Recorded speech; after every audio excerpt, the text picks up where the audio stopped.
여러분, 지금 이 순간에도 믿기 힘든 일이 벌어지고 있습니다. 런던 히드로 공항, 파리 샤를 드골 공항, 프랑크푸르트 국제공항. 유럽 전역의 모든 공항에서 한국행 항공편만 연일 매진 사태가 이어지고 있다는 사실 알고 계십니까? 더 놀라운 건 이겁니다. 평생 해외여행 한 번 안 가본 60대, 70대 유럽 어르신들까지 여행 가방을 싸서 공항으로 향하고 있다는 겁니다. 대체 무슨 일이 벌어지고 있는 걸까요? 올 여름 유럽을 덮친 기록적인 폭염 46도를 넘나드는 살인적인 더위 속에서 에어컨 하나 없는 유럽 사람들이 발견한 충격적인 진실이 있었습니다. 바로 한국입니다. 똑같이 40도가 넘는 폭염에도 불구하고 한국 사람들은 멀쩡히 일상생활을 하고 있었던 겁니다. 독일 출신 건축학자 니콜라스가 직접 체험한 이 믿기 힘든 이야기, 지금부터 그 생생한 현장의 목소리를 들어보겠습니다. 시작에 앞서 좋아요와 구독, 감사합니다. 안녕하세요. 저는 독일 베를린 출신의 건축학자 니콜라스 밀러입니다. 35세이고 현재는 런던에 있는 국제 건축 컨설팅 회사에서 일하고 있습니다. 제가 오늘 여러분께 들려드릴 이야기는 지난 여름 제 인생을 완전히 바꿔놓은 경험에 관한 것입니다. 그리고 이 경험을 통해 한국이라는 나라가 얼마나 놀라운 곳인지 깨닫게 된 과정을 말씀드리려고 합니다. 지난해 여름 런던은 그야말로 지옥이었습니다. 기온이 연일 46도를 넘나들면서 도시 전체가 거대한 용광로처럼 변해버렸습니다. 가장 큰 문제는 영국 건물들에는 에어컨이 거의 없다는 사실이었습니다. 원래 서늘한 기후였던 영국에서는 냉방시설이 필요 없다고 여겨졌기 때문입니다. 제가 근무하는 사무실도 마찬가지였습니다. 낡은 선풍기 몇 대가 전부였고 그마저도 더운 바람만 뿜어낼 뿐이었습니다. 직장 동료들은 하나둘씩 열사병으로 쓰러져 조퇴를 하기 시작했습니다. 런던 시내 병원들은 열사병 환자들로 응급실이 넘쳐났고 구급차 사이렌 소리가 하루 종일 울려 퍼졌습니다. 지하철은 더욱 심각했습니다. 지하 깊숙한 곳에 있는 역사들은 마치 거대한 사우나 같았습니다. 사람들이 기차를 기다리다가 실신하는 일이 빈번했고 운행마저 자주 중단되었습니다. 전력망이 과부하로 인해 곳곳에서 정전이 발생했기 때문입니다. 제가 살던 아파트도 예외는 아니었습니다. 밤새도록 창문을 열어놓아도 시원하지 않았고 선풍기를 틀면 전력 소비로 인해 건물 전체가 정전되기 일쑤였습니다. 잠을 제대로 잘 수 없어서 낮에는 업무에 집중할 수가 없었습니다. 런던뿐만 아니라 유럽 전체가 비슷한 상황이었습니다. 파리는 45도, 베를린은 44도까지 치솟았습니다. 프랑스에서는 노인들이 더위로 인해 목숨을 잃는 사태까지 벌어졌습니다. 독일의 한 도시에서는 도로 아스팔트가 녹아내려 교통이 완전히 마비되었다는 소식도 들렸습니다. 그런데 그때 제 옆자리에 앉은 한국인 동료 박준호 씨가 신기한 이야기를 들려주었습니다. 서울도 런던과 비슷하게 40도가 넘는 폭염이라고 하는데 사람들이 멀쩡히 일상생활을 하고 있다는 것이었습니다. 지하철도 버스도 모든 건물도 시원하게 냉방이 되고 있고 정전도 거의 일어나지 않는다는 이야기였습니다. 처음에는 믿기 어려웠습니다. 같은 더위인데 어떻게 그럴 수 있을까 싶었습니다. 하지만 준호 씨가 서울에 있는 가족들과 영상통화를 하는 모습을 보고 깜짝 놀랐습니다. 40도가 넘는 폭염에도 불구하고 그의 가족들은 집 안에서 시원하게 지내고 있었습니다. 그날 밤 집에 돌아와서 인터넷으로 한국의 여름 모습을 찾아보았습니다. 서울 거리를 걷는 사람들, 지하철을 이용하는 시민들, 모든 사람들이 더위에 지친 기색 없이 평상시와 다름없이 생활하고 있었습니다. 반면 런던의 모습은 어떠했습니까? 사람들이 공원 분수대에 몸을 담그고 상점들이 더위로 인해 문을 닫고 거리는 텅 비어 있었습니다. 그때부터 저는 한국에 대해 본격적으로 관심을 갖기 시작했습니다. 대체 그들은 어떤 방법으로 이 살인적인 더위를 이겨내고 있는 것일까요? 그리고 그 해답을 찾기 위한 제 여정이 바로 그때부터 시작되었습니다. 일주일 후 회사에서 파리 출장 명령이 떨어졌습니다. 유럽 도시계획 회의에 참석하라는 것이었습니다. 파리 역시 런던 못지않게 폭염에 시달리고 있다는 소식을 들었지만 업무상 어쩔 수 없이 떠나야 했습니다. 파리 샤를 드골 공항에 내린 순간부터 상황의 심각성을 실감할 수 있었습니다. 공항 내부조차 제대로 된 냉방이 되지 않아 승객들이 부채질을 하며 땀을 흘리고 있었습니다. 택시를 타고 시내로 향하는 동안 운전기사는 계속해서 불평을 늘어놓았습니다. 에어컨을 틀면 차가 과열되어 멈춰버린다는 것이었습니다. 호텔에 도착해서도 상황은 마찬가지였습니다. 프랑스가 자랑하는 5성급 호텔이었지만 로비조차 후끈거렸습니다. 체크인을 하는 동안 직원들은 지친 기색이 역력했고 투숙객들은 모두 짜증스러운 표정을 지으며 빨리 방으로 올라가려고만 했습니다. 다음 날 회의장에서 만난 프랑스 도시계획가 피에르 듀보아는 제가 만난 사람 중 가장 절망적인 모습이었습니다. 평소 프랑스 문화에 대한 자부심이 강하기로 유명했던 그가 이런 말을 했습니다. 프랑스가 백기를 들었다는 것이었습니다. 피에르가 들려준 이야기는 충격적이었습니다. 프랑스 정부가 비밀리에 아시아 각국의 냉방 기술을 조사하고 있다는 것이었습니다. 특히 한국의 스마트시티 기술에 큰 관심을 보이고 있다고 했습니다. 자존심 강한 프랑스가 다른 나라의 기술을 배우려고 한다는 것 자체가 얼마나 상황이 심각한지를 보여주는 일이었습니다. 회의 도중에도 계속해서 정전이 발생했습니다. 프랑스 전력청에서 나온 관계자는 전력 사용량이 평소의 3배를 넘어섰다고 설명했습니다. 파리 시민들이 일제히 선풍기와 에어컨을 틀면서 전력망이 감당할 수 없는 상황에 이르렀다는 것이었습니다. 가장 인상 깊었던 것은 파리 시청 관계자의 발표였습니다. 그는 서울의 여름 대응 시스템에 대해 상세히 설명했습니다. 서울은 같은 폭염 상황에서도 전력 공급이 안정적이고 모든 대중교통과 공공시설이 정상 운영되고 있다는 내용이었습니다. 심지어 에너지 효율성까지 뛰어나다는 분석 결과도 제시했습니다. 그날 저녁 호텔로 돌아오는 길에 파리 거리의 모습은 참담했습니다. 유명한 샹젤리제 거리조차 사람들의 발길이 끊어져 있었습니다. 카페들은 더위 때문에 문을 닫았고 관광객들은 찾아보기 힘들었습니다. 지하철은 말할 것도 없었습니다.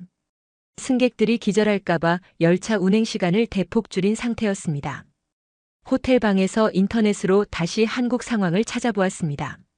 서울의 지하철역들은 시원한 냉방 속에서 시민들이 편안하게 이용하고 있었습니다. 심지어 지하철역 내에 휴식 공간까지 마련되어 있어서 더위를 피해 잠시 쉬어갈 수 있도록 되어 있었습니다. 그때 깨달았습니다.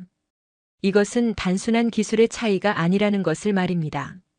한국은 폭염에 대비한 시스템 전체가 다른 차원에 있었습니다. 파리에서의 3일은 저에게 한국에 대한 더 큰 호기심을 심어주었습니다. 파리에서 돌아온 후 고향인 베를린으로 휴가를 떠났습니다. 부모님 댁에서 며칠 쉬면서 마음을 정리하려고 했습니다. 하지만 베를린 역시 폭염의 영향에서 자유롭지 못했습니다. 평소 서늘한 기후로 유명했던 독일이 이렇게 더울 줄은 상상도 못했습니다. 아버지는 베를린 시청에서 35년간 도시계획 업무를 담당했던 분이셨습니다. 은퇴 후에도 도시 문제에 관심이 많으셨는데 요즘 들어 부쩍 시무룩한 모습이었습니다. 평생 자랑스럽게 여겼던 독일의 기술력과 도시 인프라가 폭염 앞에서는 속수무책이라는 현실 때문이었습니다. 베를린 시내를 돌아다니면서 이상한 현상을 목격했습니다. 평소 보수적이고 변화를 싫어하던 독일 중장년층들이 한국어 학원에 몰려들고 있는 것이었습니다.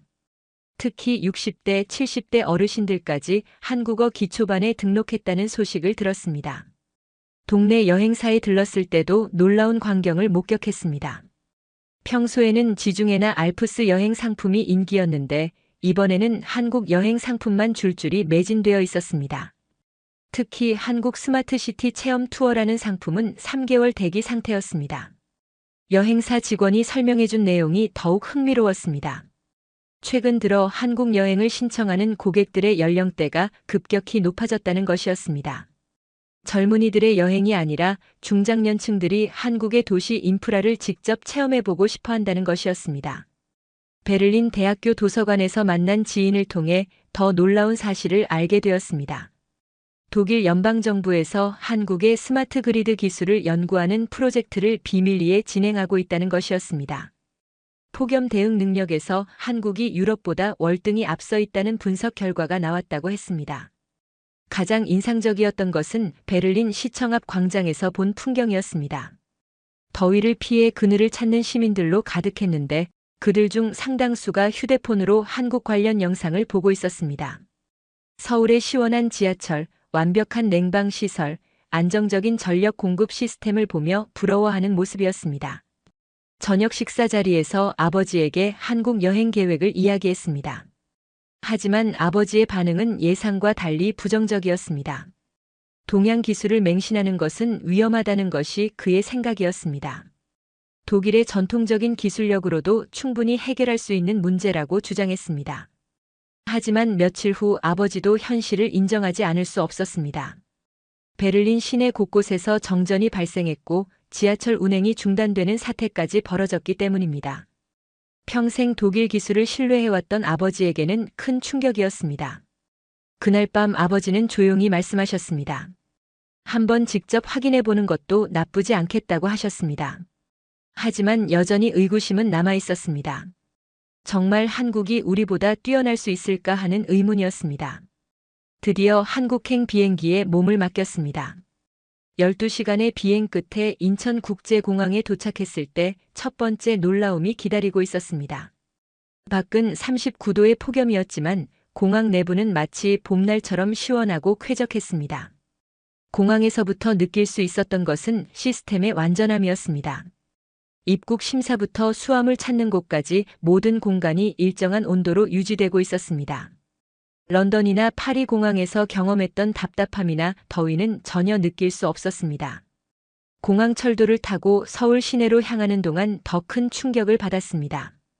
지하 깊숙한 곳을 달리는 전철 내부가 완벽하게 냉방되어 있었을 뿐만 아니라 승객들이 모두 편안한 표정으로 일상적인 모습을 보이고 있었습니다.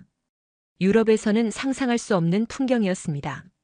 서울역에 도착해서 지상으로 올라왔을 때 진짜 놀라움이 시작되었습니다.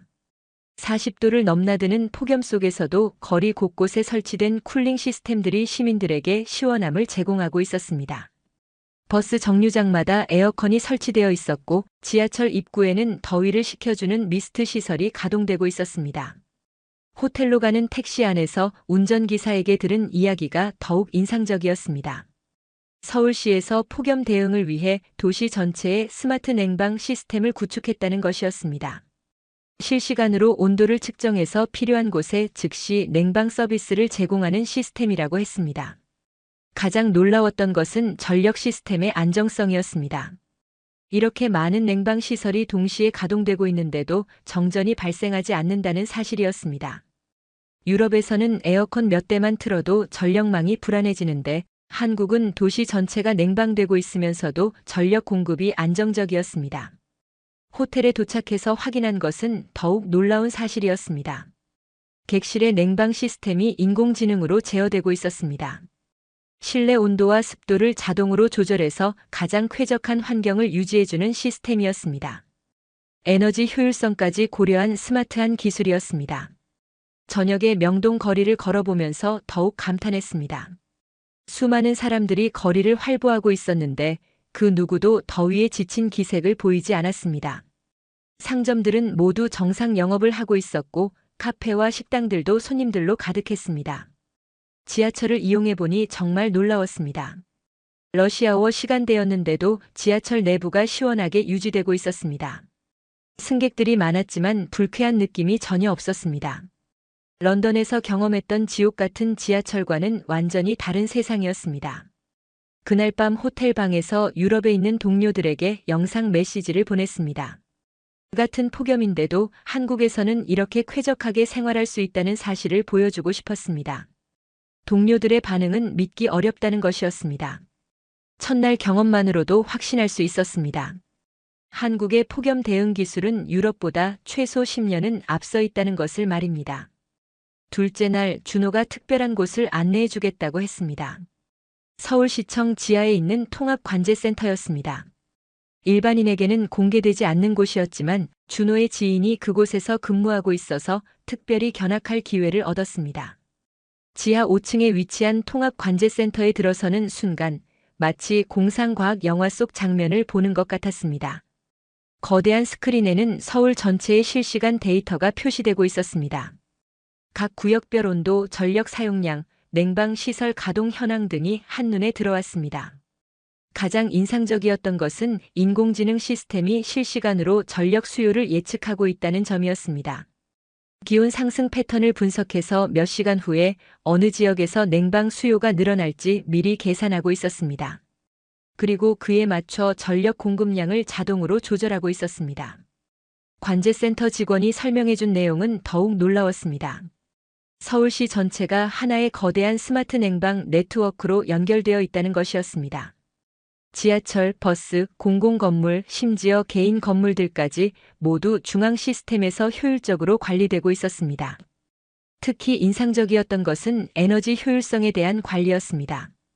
같은 냉방 효과를 내면서도 전력 소비량을 최소화하는 기술이 적용되어 있었습니다. 유럽에서는 상상할 수 없는 수준의 기술력이었습니다. 하지만 그때 흥미로운 대화를 엿들을 수 있었습니다. 관제센터 관리자들이 유럽 각국에서 이 기술을 도입하고 싶어 한다는 이야기를 나누고 있었습니다. 하지만 한국 정부 내부에서는 이 기술을 해외에 전수하는 것에 대해 신중한 입장이라는 것이었습니다. 기술 유출에 대한 우려도 있지만 더 큰 문제는 각 나라의 인프라 수준이 달라서 한국의 시스템을 그대로 적용하기 어렵다는 점이었습니다. 한국은 이미 20년 전부터 이런 시스템을 구축하기 위한 기반 작업을 해왔다는 설명이었습니다. 관제센터를 나와서 준호와 함께 점심을 먹으면서 더 자세한 이야기를 들을 수 있었습니다. 한국의 폭염 대응 시스템은 단순히 기술만의 문제가 아니라는 것이었습니다. 사회 전체가 협력하는 시스템이 있어야 가능한 일이라는 설명이었습니다. 예를 들어 전력 피크 시간대에는 시민들이 자발적으로 에너지 절약에 참여한다는 것이었습니다. 스마트폰 앱을 통해 실시간으로 전력 사용량을 확인하고 필요할 때는 개인 냉방기 사용을 조절하는 문화가 자리 잡혀 있다고 했습니다. 오후에는 서울시 에너지정책과에서 근무하는 공무원을 만날 기회가 있었습니다. 그분이 들려준 이야기는 더욱 흥미로웠습니다. 유럽 각국에서 한국의 기술을 배우고 싶어 하지만 기술 이전이 쉽지 않은 이유를 자세히 설명해 주었습니다. 가장 큰 문제는 도시 인프라의 차이였습니다. 한국은 도시 개발 단계부터 스마트 시스템을 염두에 두고 설계했지만 유럽의 오래된 도시들은 기존 인프라를 완전히 바꿔야 한다는 것이었습니다. 그날 저녁 호텔로 돌아와서 깊은 생각에 잠겼습니다. 한국의 기술력은 생각했던 것보다 훨씬 더 체계적이고 미래지향적이었습니다. 셋째 날 아침 준호가 또 다른 특별한 경험을 제안했습니다. 서울 시내의 전통시장을 구경해보자는 것이었습니다. 동대문 시장 근처의 한 골목에서 정말 인상적인 만남이 있었습니다. 80세가 넘어 보이는 할머니가 작은 반찬 가게를 운영하고 있었는데 그 가게의 모습이 특별했습니다. 전통적인 한옥 구조를 유지하면서도 최첨단 냉방 시스템이 조화롭게 설치되어 있었습니다. 할머니는 40도가 넘는 폭염에도 불구하고 매우 건강하고 활기찬 모습이었습니다. 가게 안은 시원했지만 과도하게 차갑지 않았고 자연스러운 공기 순환이 이루어지고 있었습니다. 할머니가 설명해 주신 내용이 정말 놀라웠습니다. 이 가게는 전통 한옥의 자연 냉방 원리와 현대 기술을 결합한 시범 사례라는 것이었습니다. 서울시에서 추진하는 전통과 현대 기술의 융합 프로젝트의 일환이었습니다.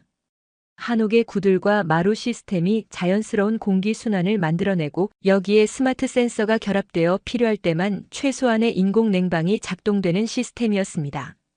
에너지 효율성이 일반 건물보다 60%나 높다고 했습니다.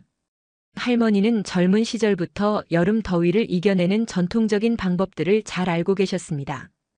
대청마루에서 바람이 어떻게 흐르는지, 처마가 어떻게 햇빛을 차단하는지, 이런 전통 지혜들이 현대 기술과 만나서 더욱 효과적인 시스템이 되었다는 설명이었습니다.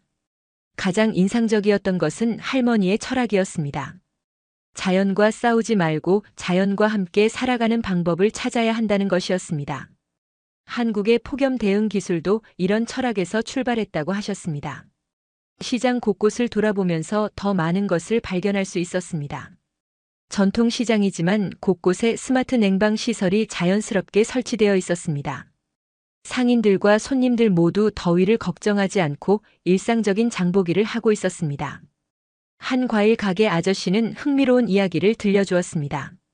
몇 년 전까지만 해도 여름에는 장사가 힘들었는데 시장 전체에 스마트 냉방 시스템이 설치된 후로는 오히려 여름이 성수기가 되었다는 것이었습니다.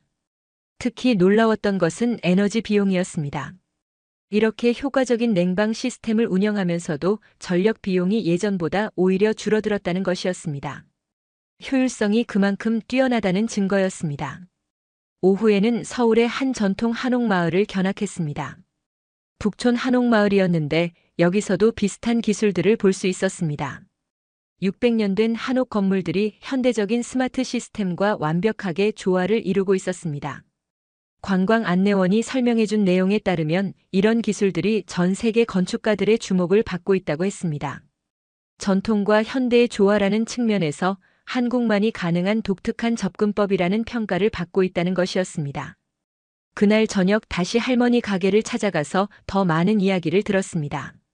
할머니는 한국의 발전 과정을 지켜보신 산증인이셨습니다. 옛날 방식의 지혜와 현대 기술이 어떻게 만나게 되었는지, 그 과정에서 어떤 시행착오들이 있었는지 생생하게 들려주셨습니다. 무엇보다 인상적이었던 것은 할머니의 마지막 말씀이었습니다. 기술은 사람을 위해 존재해야 한다는 것, 그리고 자연을 파괴하지 않으면서도 사람들이 편안하게 살 수 있는 방법을 찾는 것이 진정한 기술이라는 철학이었습니다. 한국에서의 일주일이 끝나고 독일로 돌아왔습니다. 베를린 공항에 내리는 순간부터 차이를 느낄 수 있었습니다. 공항 내부조차 후덥지근했고 사람들은 모두 더위에 지친 기색이 역력했습니다. 집에 도착해서 부모님께 한국에서의 경험을 자세히 들려드렸습니다.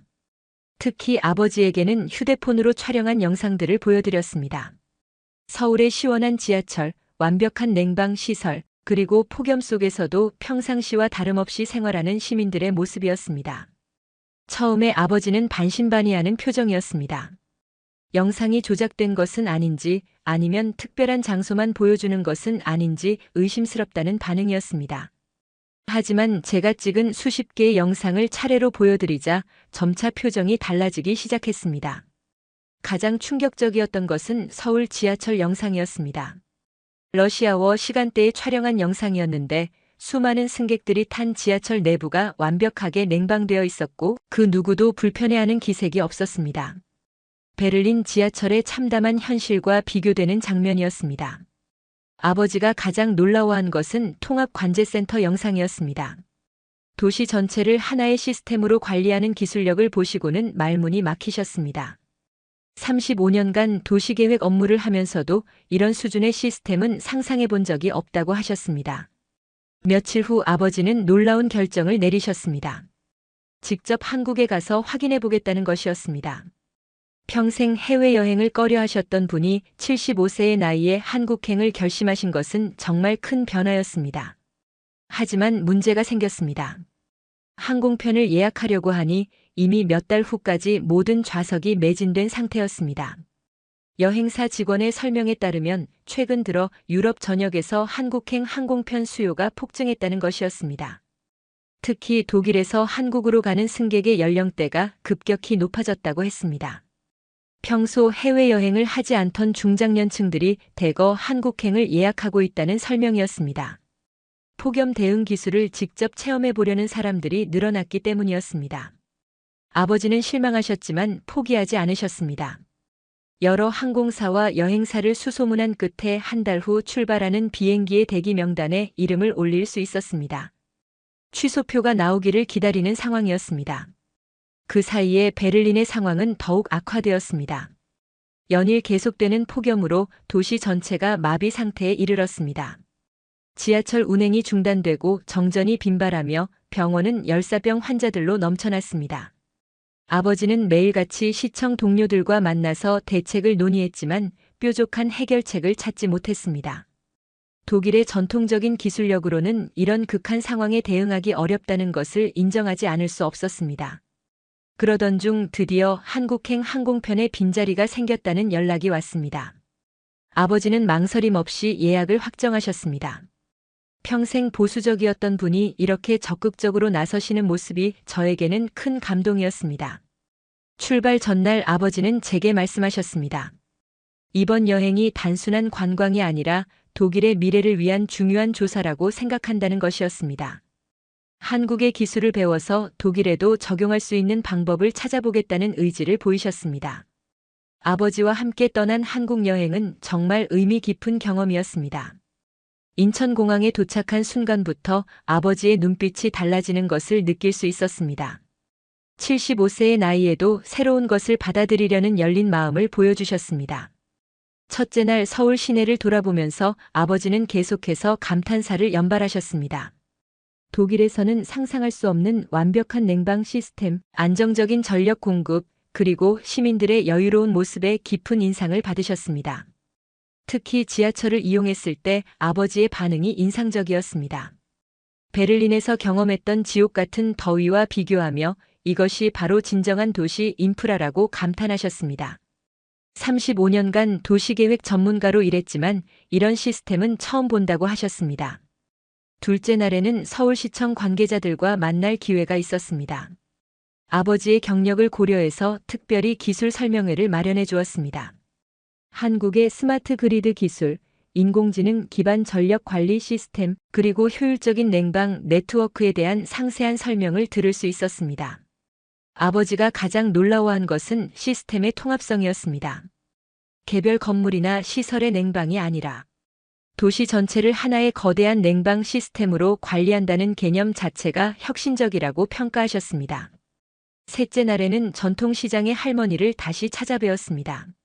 아버지는 할머니와 긴 대화를 나누시면서 한국의 전통 지혜와 현대 기술이 어떻게 조화를 이루는지 깊이 있게 이해하셨습니다. 특히 자연과 대립하지 않고 조화하는 한국의 철학에 큰 감명을 받으셨습니다. 가장 의미 있었던 것은 넷째 날 아침 아버지가 하신 말씀이었습니다. 이제 확실히 알겠다고 하시면서 한국의 기술력은 단순히 장비나 시설의 문제가 아니라 시스템 전체를 바라보는 관점의 차이라고 평가하셨습니다. 귀국 후 아버지는 적극적으로 움직이기 시작하셨습니다. 베를린 시청과 독일 연방정부에 한국의 기술 도입 필요성을 건의하는 보고서를 작성하셨습니다.